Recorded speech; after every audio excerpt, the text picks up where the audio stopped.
भारत और जापान मध्य तीन बुझामणा पत्र स्वाक्षरित। यही दुईटी बृहत अर्थव्यवस्था मध्य सहभागिता केवल दुई देश नुहे बर विश्व शांति और सुरक्षा अत्यावश्यक, कहले प्रधानमंत्री नरेंद्र मोदी। जापान प्रजुक्ति और भारतर प्रज्ञा उभय देशर विकासर मार्ग को करिब प्रशस्त। 15 भारत जापान शिखर सम्मेलन में जोग दे दृढ़ोक्ति प्रकाश कले प्रधानमंत्री नरेंद्र मोदी। नुआदिल्ली ठारे स्कोप उत्कर्ष पुरस्कार प्रदान कले राष्ट्रपति द्रौपदी मुर्मू। कहले देश में शिल्पायन और सामाजिक उत्थान सह संतुलित क्षेत्रीय विकास को त्वरान्वित करिसेंती राष्ट्रायत्त उद्योग। अपराधिक न्याय व्यवस्था प्रति प्रजुक्ति और विज्ञान आधारित प्रमाण उपरे गुरुत्व देउछंती केंद्र सरकार। आसाम गस्त अवसर में कहले स्वराष्ट्र मंत्री अमित शाह। भुवनेश्वर ठारे दुईदिनिया अनुसूचित जाति जनजाति संसदीय कमिटीर जातीय सम्मेलन को उद्घाटन कले लोकसभा बाचस्पति ओम बिरला। कहले सामाजिक न्याय और आदर्श द्वारा ही एक संतुलित समाज गठन संभव। अनुसूचित जाति और जनजाति वर्गों सामूहिक उत्थान एवं कल्याण द्वारा ही देशर विकास संभव बोली मत देले मुख्यमंत्री मोहन चरण माझी। एवं जनजाति को गुणात्मक शिक्षा देवा सह सर्वव्यापी और सर्वस्पर्शी समाज गठन करने जातीय शिक्षा नीतिर प्रतिबद्धता, कहले केंद्र शिक्षा मंत्री धर्मेंद्र प्रधान।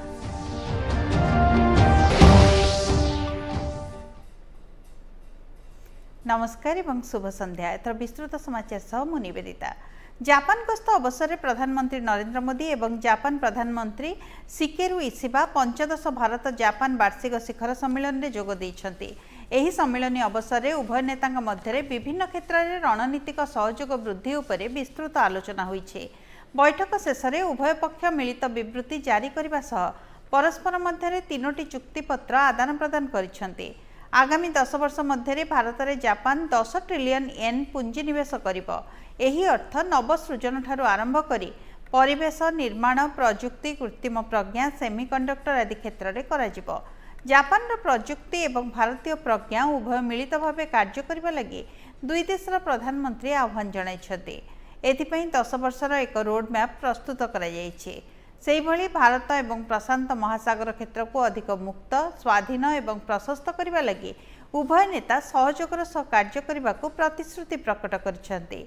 एही दुईटी बृहत अर्थव्यवस्था मध्य सहभागिता केवल दुई देश नुहे बर शांति और सुरक्षा अत्यावश्यक बोली प्रधानमंत्री नरेंद्र मोदी कहिसेंती।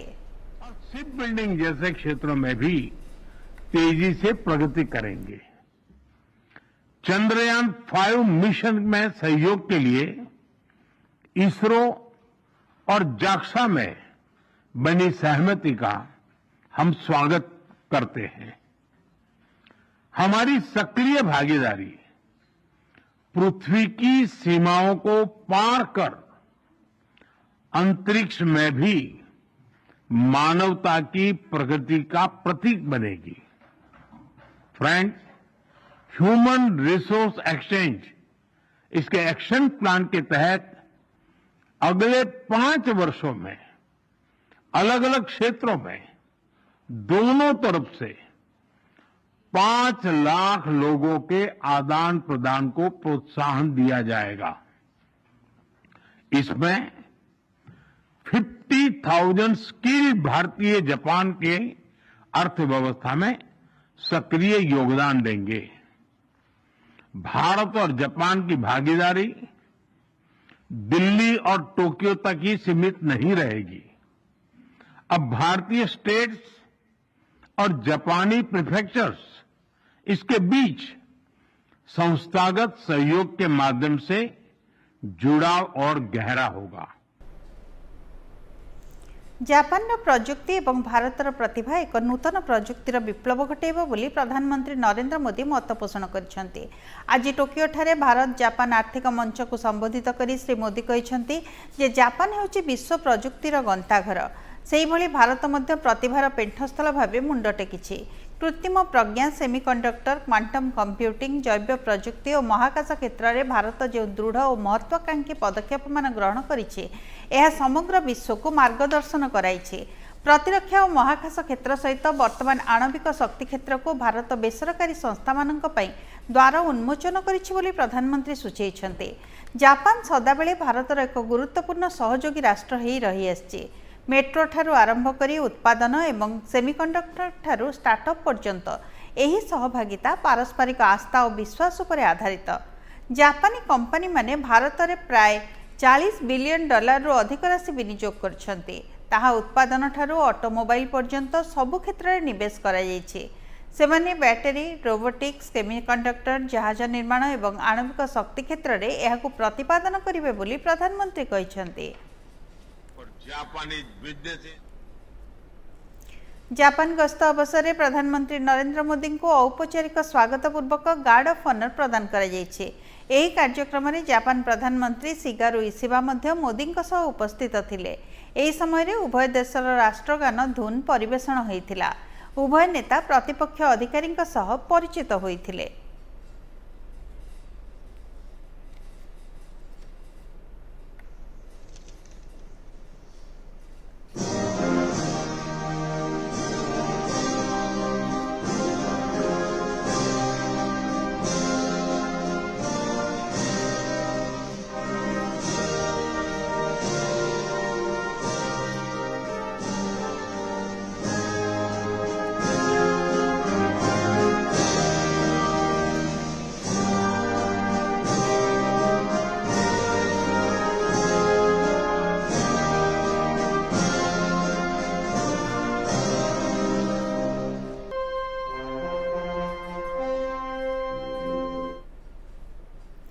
प्रधानमंत्री नरेंद्र मोदी जापान पूर्वतन प्रधानमंत्री फुमियो किशिदा सह साक्षात करिसेंति। वाणिज्य एवं मानव संबल गतिशीलता मध्य द्विपाक्षिक भागीदारी अग्रगति विषय उभय आलोचना करछंति। प्रजुक्ति विद्या एवं सेमीकंडक्टर भली उदीयमान क्षेत्र में व्यापक संभावना विषय मध्य आलोचना होइछे। एही अवसर में श्री मोदी कहिसेंति जे श्री किशिदा सर्वदा भारत जापान घनिष्ठ संपर्कर जड़े बड़ समर्थक। प्रधानमंत्री श्री मोदी मध्य जापान पूर्वतन प्रधानमंत्री तथा जापान इंडिया एसोसिएशन अध्यक्ष योशिहिदे सुगा सह आलोचना करछन्ते। उभय प्रजुक्ति विद्या, कृत्रिम बुद्धिमत्ता, वाणिज्य, पुंजी विनियोग और अन्य क्षेत्र में किपरि घनिष्ठ सहयोग गठन करा जाय परिबो से विषय आलोचना करछन्ते। प्रधानमंत्री नरेंद्र मोदी जापान गस्तरे अछन्ति। एही अवसर में से सेठाकर बाचस्पति फुकुशिरो नुकागा एवं सांसद मानक सह साक्षात आलोचना करछन्ति।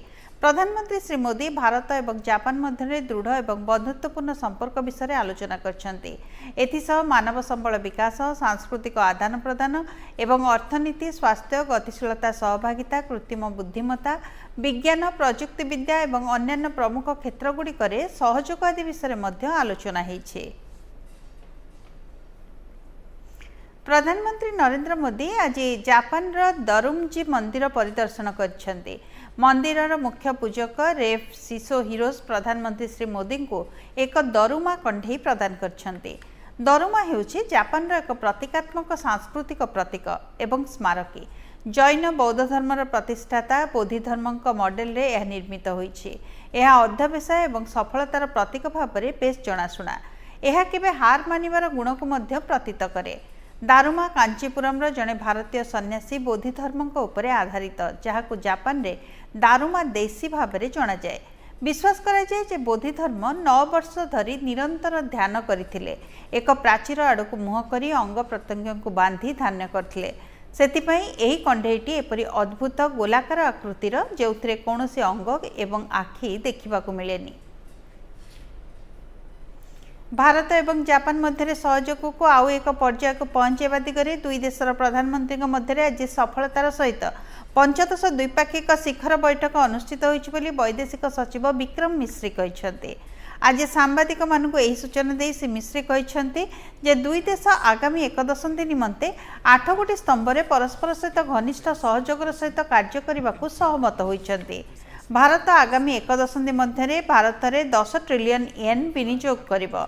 सेहिभଳି भारत जापान को 5 लाख कुशली एवं अर्धकुशली मानव संबल जोगाई देबो बोली श्री मिश्री सूचना दैछन्ते। On human resource exchange, which sets a headline number of two-way exchange of people of 500,000 over the next 5 years, including 50,000 skilled and semi-skilled personnel from India to Japan. अवशिष्ट समाचार विज्ञापन परे। केते बारण करी पुराणा टायर रख नाही फूल कुंडरू पानी गड़े दियो भंगा भंगी जिनिस रख नाही जो पानी जमिब पानी कुंडरे पुराणा पानी रख नाही। देख मशारी टेका हेची सोईची कौन गोड़ हाथर हाड़ गंठी बिंधा होची देहरे तो नाली दाग बांती मुंड बिंधा हेलानी ना अरे जाओ पाख डाक्तरखाना रे परामर्श करो।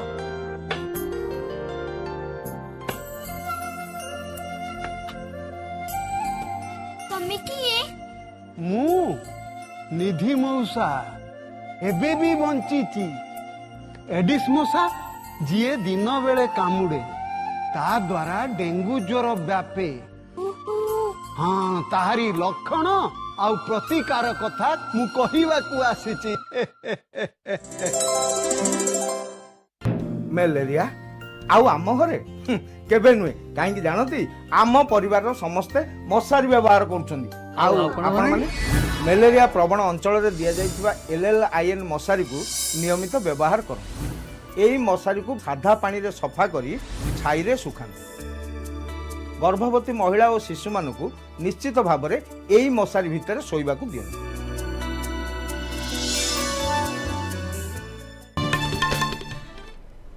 विज्ञापन पर समाचार कक्ष को पुणी थे स्वागत। राष्ट्रपति द्रौपदी मुर्मू आज नुआदिल्ली ठारे 2022-23 वर्ष पई राष्ट्रायत्त उद्योग मानकु स्कोप उत्कर्ष पुरस्कार प्रदान करछन्ती। एही उपलक्षे आयोजित कार्यक्रम में उद्बोधन दे श्रीमती मुर्मू कहिसन्ती जे देशर आर्थिक विकास और सामाजिक समयोजन रे राष्ट्रायत्त उद्योग माने एक शक्तिशाली केन्द्र रूपे मुंड टेकिछन्ती। स्वाधीनता लाभ करिबा परठारु एही धारा अब्याहत रहिछि। सेमाने देशरे शिल्पायन भित्तिभूमि विकास सामाजिक उत्थान एवं संतुलित क्षेत्रीय विकास को त्वरान्वित करछन्ति बोली राष्ट्रपति कहिसन्ति। एही उत्सव में केंद्र अर्थ राष्ट्र मंत्री पंकज चौधरी राष्ट्रायत्त उद्योग विभाग सचिव के मोजेस चलाई स्कोपर अध्यक्ष केपी महादेव स्वामी एवं महानिर्देशक अतुल सोवकी प्रमुख उद्बोधन देइथिले। पिछले 10 वर्षों के दौरान पब्लिक सेक्टर एंटरप्राइजेस का सेंटर एक्सचेकर को योगदान कई गुना बढ़ा है। पिछले दशक में सेंट्रल पब्लिक सेक्टर एंटरप्राइजेस के नेट प्रॉफिट में भी बहुत अधिक वृद्धि हुई है। इस प्रकार कुल मिलाकर सरकार ने सार्वजनिक उद्यमों में भी निवेश किए हैं, उनके लाभकारी परिणाम मिलते रहे हैं। आसाम गस्तरे थिबा स्वराष्ट्र मंत्री अमित शाह आज गुवाहाटी स्थित राजभवन परिसर रे नवनिर्मित ब्रह्मपुत्र विंग को उद्घाटन करिसेंते। एहा परे से गोलाघाट ठारे निर्मित जातीय साइबर अपराध अनुसंधान विज्ञानगार ई उद्घाटन करिसेंते। एथिसहित श्री शाह केतेगुड़े विकासमूलक प्रकल्पर मध्य शिलान्यास और शुभारंभ करिसेंते। एही अवसर में से कहते जे केंद्र सरकार देश में अपराधिक न्याय व्यवस्था प्रति प्रजुक्ति और विज्ञान आधारित प्रमाण उपर गुरुत्व आरोप करिसेंते। साइबर निरापत्ता एवं अपराध विज्ञान आजिर समय पर बेस गुरुत्वपूर्ण। प्रधानमंत्री नरेंद्र मोदी नेतृत्वाधीन केंद्र सरकार ब्रिटिश अमलरू प्रचलित थिबा अपराध एवं न्याय संहिता को बदलाई ताहा स्थान में नूतन आईन प्रचलन करछन्ति। यह जेतिकी जनकेंद्रिक सेतिकी विज्ञान सम्मत बोली से मत पोषण करछन्ति। दुनिया भर में भारत को उत्पादन का हब बनाना हो, विश्व प्रसिद्ध इंफ्रास्ट्रक्चर का निर्माण करना हो, पूरे देश को 24 घंटा बिजली देने के लिए पर्याप्त बिजली का उत्पादन करना हो, 25 करोड़ गरीबों को गरीबी रेखा से बाहर लाना हो, या 10 साल के अंदर ही देश के 60 करोड़ गरीबों को घर, बिजली, शौचालय, नल से जल, गैस का सिलेंडर, 5 लाख तक का स्वास्थ्य का पूरा खर्चा और प्रति व्यक्ति 5 किलो अनाज प्रति माह देना हो। वर्तमान किछि विज्ञापन परे परे अवशिष्ट समाचार। केते बारण करिबी पुराना टायर रख नाही फूल कुंडरू पानी गड़ेई दियो भंगा भंगी जिनिस रख नाही जोंथिरे पानी जमिबो पानी कुंडरे पुराना पानी रख नाही। एई देख मशारी टेका हेची सोईची कौन गोड़ हातर हाड़ गंठी बिंधा होची देहरे तो नाली दाग बांती मुंड बिंधा हेलानी ना अरे जाओ पाख डाक्तरखाना रे परामर्श करो।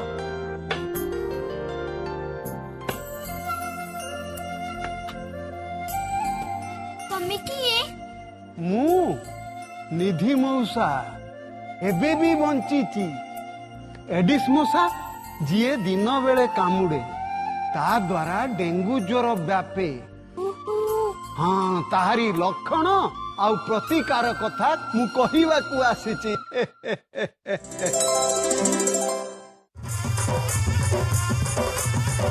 ओडिशार कृषिभित्तिक गणपर्व पवित्र नुआखाई एही अवसर में राज्यर चाषी भाई भौणी को मान्यवर मुख्यमंत्री श्री मोहन चरण माझी विशेष उपहार राज्यर 51 लाख अधिक क्षुद्र और नाममात्र चाषी भूमिहीन कृषक परिवार एवं विशेष भाव अनुन्नत जनजाति समूह समेत सहरांचल चाषी को सीएम किसान सहायता राशि डीबीटी माध्यम हिताधिकारी 1041 कोटी अधिक सहायता राशि हस्तांतर 2025-26 रवि ऋतु प्रारंभिक कृषि कार्य पर विशेष सहायक हेब एही प्रोत्साहन समृद्ध कृषक विकसित ओडिशा।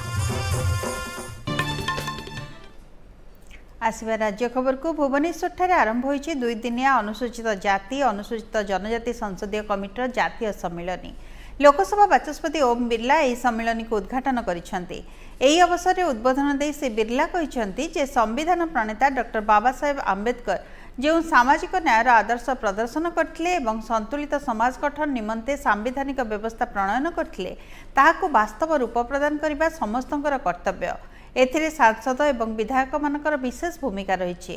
अनुसूचित जाति और जनजाति वर्गों सामग्रिक कल्याण पर जो व्यवस्था कर वास्तव में प्रतिफलित हुए एवं एक समावेशी और समन्वित समाज गठन करप्रति यह सम्मेलन में मानस मंथन कर निष्कर्ष बाहरी पार से आशा व्यक्त करिसेंति। यही 2 दिनिया सम्मेलन में केंद्र मंत्री समेत सबु राज्य और केन्द्रशासित अंचल विधानसभा कमिटीर अध्यक्ष 5 जन सदस्य और 4 जन लेखाएं विधायक जोग देइछन्ति। 2 दिन के सम्मेलन में हम एक समागम और एक समावेशी भारत के निर्माण में किस तरीके से हमारी संसदीय समितियों की भूमिका हो सकती है, जिससे हम लोकतंत्र को सशक्त करते हुए उनकी भागीदारी को और सशक्त करते हुए उनके व्यापक कल्याण के विचारों को आगे बढ़ाते हुए समाज की मुख्य धारा में जोड़ना भी और जो संवैधानिक ताकत अधिकार दिया है उसकी रक्षा करते हुए उन संसदीय समितियों में व्यापक चर्चा कर हम एक ऐसी समावेशी दृष्टि एक समावेशी व्यवस्था का निर्माण करेंगे जो हमारे संविधान की मूलधारा समतापूर्वक समाज की है। अनुसूचित जाति और जनजाति वर्गों सामूहिक उत्थान एवं कल्याण द्वारा ही एक प्रगतिशील समाज गठित हो पारिबो बोली कहिसेंति मुख्यमंत्री मोहन चरण माझी। भुवनेश्वर आयोजित 2 दिनिया अनुसूचित जाति अनुसूचित जनजाति संसदीय कमिटीर जातीय सम्मेलन में उद्बोधन दे श्री माझी कहिसेंति जे एही सम्मेलन अनुसूचित जाति और जनजाति वर्गों पई एक समृद्ध भविष्यतर रास्ता निर्माण करिबारे सहायक हेबो। ओडिशार 40% जनसाधारण दलित और जनजाति वर्गर प्रतिनिधित्व करुछंती। सेमानकर विकास सहित आदिवासी संस्कृतिर सुरक्षा पई राज्य सरकार आदिवासी संस्कृति और ऐतिह्य भवन एवं आदिवासी भाषा प्रतिष्ठान निर्माण करथवा श्री माझी सूचना दैछंती। पीएम जनमन धरती आबा ग्राम उत्कर्ष अभियान परि योजना गुड़िक सेमानंकु मुख्य स्रोतरे सामिल करने दिगरे गुरुत्वपूर्ण भूमिका ग्रहण करिछि। जनजाति भाषा रे पाठ पढ़ाइबा पई पदक्षेप निया जाइछि। अनुसूचित जाति और जनजाति वर्गर लोक मुख्य स्रोत में सामिल हुई समृद्ध ओडिशा और विकसित भारत गठन में गुरुत्वपूर्ण अवदान रखिए बोली मुख्यमंत्री दृढ़ोक्ति प्रकाश करछन्ते। विकास नहीं होगा तब तक राज्य का विकास सही मायने में नहीं हो सकता। अनुसूचित जाति और जनजाति लोगों के सामग्रिक विकास के लिए हम लोगों ने 2 रणनीति अपनाया है। पहला, विभिन्न कल्याणकारी योजना से व्यक्तिगत और सामुदायिक विकास, और दूसरा है इस समुदाय का सशक्तिकरण। अगर सशक्तिकरण नहीं होगा तो चाहे कितनी भी योजना कर लो, कितना भी रकम दे दो, उनकी सही विकास कभी नहीं हो सकता है। मैं खुद उसी समुदाय से आता हूं। अनुसूचित जाति और जनजाति की दिक्कत जानने के लिए मुझे गरीब पर्यटन करने की जरूरत नहीं है। आजकल कोई चुनाव से पहले दलित और आदिवासियों के घर पे जाकर प्रॉपर्टी टूरिज्म करना एक फैशन आजकल बन गया है। हम तो वहीं पैदा हुए हैं, यहीं पहले बढ़े हैं। उन लोगों की कथा व्यथा हमारी रोगों में है। ओडिशा में अनुसूचित जाति और अनुसूचित जनजाति वर्गों के लिए जो स्टेट लेवल कमेटी और ओडिशा विधानसभा की स्टैंडिंग कमेटी है, उनके सुपारिश के अनुसार हमारी नीति बनाई जाती है। भुवनेश्वर में आरंभ होइतबा 2 दिनिया अनुसूचित जाति जनजाति संसदीय कमिटर जातीय सम्मेलन में जोगदे केंद्र शिक्षा मंत्री धर्मेंद्र प्रधान कहते जे भारत को स्वाधीनता और वंचित को अधिकार देवा नहीं ओडिशा माटीर सुरेंद्र साय और लक्ष्मण नायक परी वीर योद्धा अवदान अतुलनीय। 1999 मसीह आम मार्गदर्शक स्वर्गत अटल जी सरकार प्रथम थर पर आदिवासी व्यापार मंत्रणालय गठन करथिले एवं तार प्रथम मंत्री थिले जुएल ओराम। यह सामाजिक न्याय प्रति आम सरकार प्रतिबद्धता को दर्शाउछि बोली कहिसेंती। आज प्रधानमंत्री नरेंद्र मोदी नेतृत्व में देश में गरीब शोषित एवं वंचितों कल्याण पर समर्पित सरकार कार्य करुछि। वंचितों को न्याय देवा मोदी सरकार प्राथमिकता। जातीय शिक्षा नीति 2020 सामाजिक न्याय दिगरे कार्य करने सह वंचितों को शिक्षा प्रदान करी एक सर्वांगीन एवं अंतर्भुक्त समाज गठन करने को प्रतिबद्ध बोली श्री प्रधान गुरुत्व आरोप करिसेंते। आज 66 लाख विद्यार्थी हुए हैं। अनुसूचित जाति में छात्राओं की महिलाओं के नामांकन 51% बढ़ी है। सबसे ज्यादा लाभ अनुसूचित जाति की महिलाओं को मिली, 51% की ग्रोथ हुई है। अनुसूचित जनजाति छात्रा के नामांकन में 65% की ग्रोथ हुई है 14 और 22 की तुलना में। पहले 16.41 लाख विद्यार्थी होते थे, आज ये बढ़ के 27.1 लाख विद्यार्थी हुए हैं। अनुसूचित जनजातियों में सबसे अगर किसी वर्ग का ज्यादा प्रगति हुई है, महिलाओं की प्रगति हुई है। 80% बढ़ोतरी हुई है। आज संजोग देखिए, आज हमारी उड़ीसा की सुपुत्री जनजाति समाज की एक वरिष्ठ नेत्री श्रीमती द्रौपदी मुर्मू देश की राष्ट्रपति बनी है। पिछले 10 साल में शिक्षा की प्रगति सबसे ज्यादा हुई महिलाओं के अंदर। लेकिन उच्च शिक्षण पीएम जनमन एवं धरती आबा ग्राम उत्कर्ष योजना रे विभिन्न आदिवासी गोष्ठी गुड़ी को फोकस कराई जायछि। एही दुईटी कार्यक्रम में 5 कोटी आदिवासी लोक सीधा सड़क लाभ पाइबे।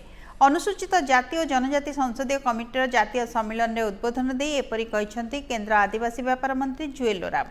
श्री ओराम कहिसेंति जे एकलव्य मॉडल आवासिक स्कूल एवं विभिन्न आश्रम स्कूल द्वारा आदिवासी पिलांक पई एक शैक्षिक परिवेश कराई जायछि। सेमानंकु शिक्षित करा जाय अभिनव पदक्षेप ग्रहण करा जायथिबा से कहिसेंति। जिसको कि हम अति पिछड़ा माने पीवीटी पार्टिकुलरली वनरेबल मतलब कहीं एक्सटिंग्विश भी होने जा रहा है और उनका एजुकेशन स्तर इतना कम है और उनका वंश वृद्धि नहीं हो रहा है और कुछ नहीं हो रहा है। ये बहुत सारे उसमें चीज है। तो इसके लिए पीएम जनमन लगा हुआ है। उसमें आप जो भी चाहेंगे वहां उनके लिए किया जा सकता है और वो डिमांड ड्रिवन है। हम ऊपर से उसको नहीं थापेंगे। वहां से जो मांगेंगे, मान लीजिए एक स्थान में रोड चाहिए तो रोड देंगे, उस स्थान में अगर स्कूल चाहिए तो स्कूल देंगे, मेडिकल नहीं हो पा रहा है तो मोबाइल मेडिकल यूनिट में से उसको कवर करेंगे, सोलर लाइट नहीं पहुंच पा रहा है इलेक्ट्रिसिटी तो हम सोलार में पहुंचाएंगे, पानी अगर पाइप वाटर हम जल जीवन मिशन जो है ये नहीं पहुंच पा रहा है, तो उसमें हम लोग बोरवेल करके सोलार सिस्टम करके उनको देंगे। विधानसभा होची गणतंत्र केन्द्र। भुवनेश्वर आयोजित 2 दिनिया अनुसूचित जाति अनुसूचित जनजाति संसदीय कमिटीर जातीय सम्मेलन में जोगदे यह कहते ओडिशा विधानसभा बाचस्पति सुरमा पाढ़ी।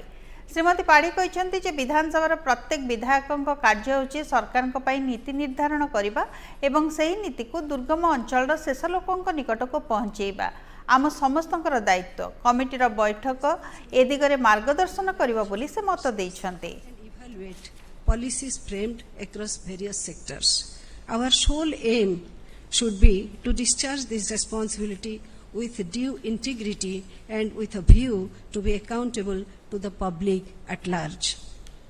Dear friends, Odisha, the land of Lord Jagannath, having rich tribal culture and ancient heritage, feels honored to host this important conference.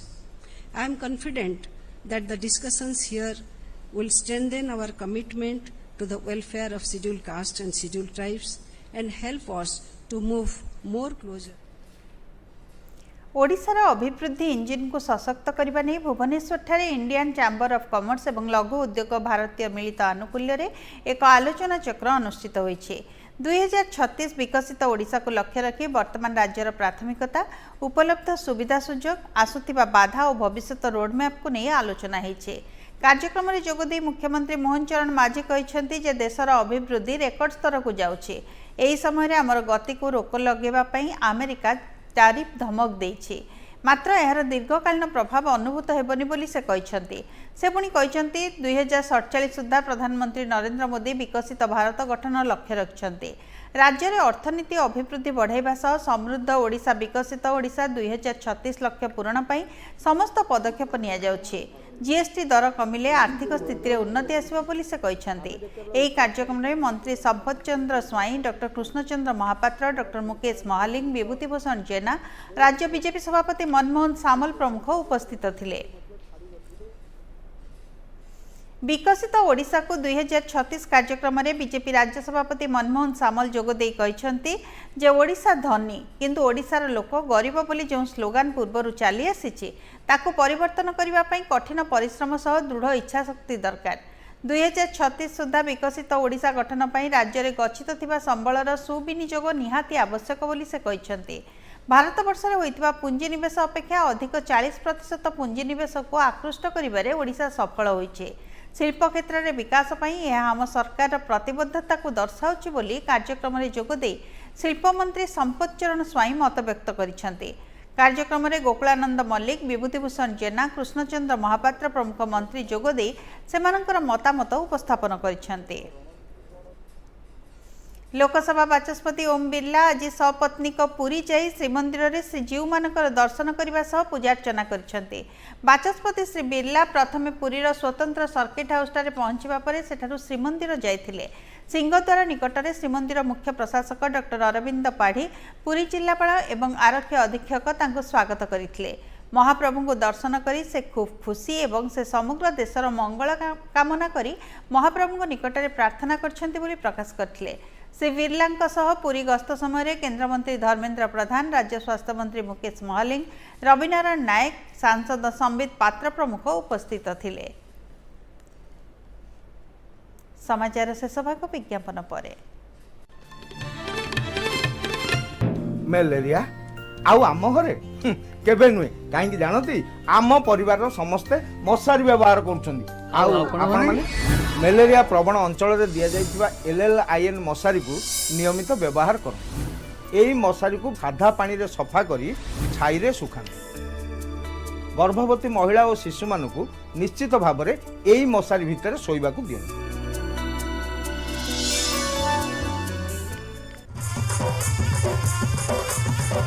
ओडिशार कृषिभित्तिक गणपर्व पवित्र नुआखाई एही अवसर में राज्यर चाषी भाई भौणी को मान्यवर मुख्यमंत्री श्री मोहन चरण माझी विशेष उपहार। राज्यर 51 लक्षरू अधिक क्षुद्र और नाममात्र चाषी, भूमिहीन कृषक परिवार एवं विशेष भाव अनुन्नत जनजाति समूह समेत सहरांचल चाषी को सीएम किसान सहायता राशि डीबीटी माध्यम हिताधिकारी 1041 कोटी अधिक सहायता राशि हस्तांतर 2025-26 रवि ऋतु प्रारंभिक कृषि कार्य पर विशेष सहायक हेब एही प्रोत्साहन समृद्ध कृषक विकसित ओडिशा। जातीय क्रीड़ा दिवस अवसर में ओडिशा क्रीड़ा और युव सेवा विभाग पक्षर जयदेव भवन ठारे स्वतंत्र कार्यक्रम अनुष्ठित होइछे। कार्यक्रम में ओडिशार मान्यवर राज्यपाल डॉक्टर हरिबाबू कंभमपाटी मुख्य अतिथि भाव जोगदे हॉकी किंवदंती खेलाड़ी ध्यानचंद निष्ठापरता को उल्लेख करिसेंती। से कहते खेल केवल एक शक्ति और दक्षता नुहे जीवनर श्रृंखला और दृढ़ प्रतिज्ञाबद्धता को दर्शाऊँच। गोटे खेलाड़ीर सफलता व्यक्तिगत नुहे बरं राष्ट्रर मिलित गर्व बोली से प्रकाश करिसेंती। ଏହି ଅବସରରେ राज्यपाल ବିଜୁ ପଟ୍ଟନାୟକ କ୍ରୀଡ଼ା ପୁରସ୍କାର ଏବଂ ବିଜୁ ପଟ୍ଟନାୟକ ସାହସିକତା ପୁରସ୍କାର ପ୍ରଦାନ କରିବା ସହ ବିଜେତାଙ୍କୁ ଶୁଭକାମନା ଜଣାଇଥିଲେ। କାର୍ଯ୍ୟକ୍ରମରେ କ୍ରୀଡ଼ାମନ୍ତ୍ରୀ ସୂର୍ଯ୍ୟବଂଶୀ ସୁରଜ, ଏକାମ୍ର ବିଧାୟକ ବାପୁ ସିଂ, କ୍ରୀଡ଼ା ବିଭାଗର ସଚିବ ଓ ନିର୍ଦ୍ଦେଶକ ପ୍ରମୁଖ ଯୋଗ ଦେଇଥିଲେ। କେନ୍ଦ୍ରୀୟ ବିଶ୍ୱବିଦ୍ୟାଳୟ ଓଡ଼ିଶାର ସପ୍ତଦଶ ସ୍ଥାପନା ଦିବସ ଆଜି ପାଳିତ ହୋଇଛି। आज सकाळे विश्वविद्यालयर कुलपति प्रोफेसर नरसिंह चरण पंडा पताका उत्तोलन करी एही कार्यक्रम शुभारंभ करथिले। आयोजित समावेश को संबोधित करी केंद्रीय विश्वविद्यालय ओडिशार सफलता एवं विभिन्न कार्यक्रम संपर्क में उल्लेख करथिले। एही अवसर में ओडिया अध्ययन केन्द्रर पूर्वतन निर्देशक प्रोफेसर बसंत कुमार पंडा, बिलासपुर गुरु घासीदास विश्वविद्यालयर कुलपति प्रोफेसर आलोक कुमार चक्रवाल प्रमुख उद्बोधन दे आदिवासी अंचल में शिक्षार विकास में एही विश्वविद्यालयर भूमिका को उच्च प्रशंसा करथिले। आसिबा पाणीपाग संपर्कित खबर को उत्तर भारत में वर्षा वित्पात जारी रहितबा बेले राजस्थान बीकानेर ठारू केंद्रीय बंगोपसागर पर्यंत एक मौसुमी ट्रफ लाइन सृष्टि होइछे। एहा फଳରେ आसंता 24 घंटा मध्य राज्य में हालुकारु मध्यम धरणर वर्षा किंबा घड़घड़ी सह वर्षा हेबार आशंका रहिछि बोली आंचलिक पाणीपाग कार्यालय सूत्रରୁ जणाଯାଇଛି। एही समय मध्य केतक जिले में घड़घड़ी और बिजुली सह वर्षा हेबा संगे संगे घंटा को 30 ରୁ 40 किलोमीटर बेगर पवन बहिबार आशंका रही। एथिपाई सेही सबु जिला को येलो वार्निंग जारी करा जायछि। आसंता 3 दिन पर्यंत एभली पाग लागी रहिब।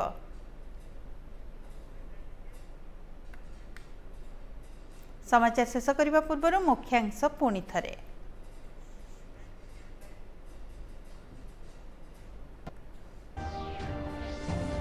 भारत और जापान मध्य 3टी बुझामणा पत्र स्वाक्षरित। एही दुईटी बृहत अर्थव्यवस्था मध्य सहभागिता केवल दुई देश पई नुहे बरं विश्व शांति और सुरक्षा पई अत्यावश्यक कहिले प्रधानमंत्री नरेंद्र मोदी।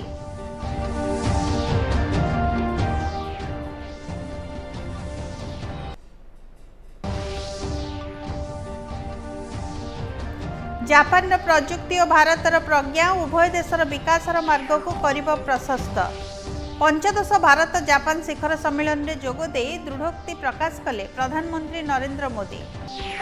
नुआदिल्ली ठारे स्कोप उत्कर्ष पुरस्कार प्रदान कले राष्ट्रपति द्रौपदी मुर्मू। कहले देश में शिल्पायन और सामाजिक उत्थान सह संतुलित क्षेत्रीय विकास को त्वरान्वित करछंती राष्ट्रायत्त उद्योग। अपराधिक न्याय व्यवस्था प्रति प्रजुक्ति और विज्ञान आधारित प्रमाण उपरे गुरुत्व देउछंती केंद्र सरकार। आसाम गस्त अवसर में कहले स्वराष्ट्र मंत्री अमित शाह। भुवनेश्वर ठारे 2 दिनिया अनुसूचित जाति जनजाति संसदीय कमिटीर जातीय सम्मेलन को उद्घाटन कले लोकसभा बाचस्पति ओम बिरला। कहले सामाजिक न्याय और आदर्श द्वारा ही एक संतुलित समाज गठन संभव। अनुसूचित जाति और जनजाति वर्गों सामूहिक उत्थान एवं कल्याण द्वारा ही देशर विकास संभव बोली मत देले मुख्यमंत्री मोहन चरण माझी। एवं जनजाति को गुणात्मक शिक्षा देवा सह सर्वव्यापी और सर्वस्पर्शी समाज गठन करने जातीय शिक्षा नीतिर प्रतिबद्धता कहले केंद्र शिक्षा मंत्री धर्मेंद्र प्रधान।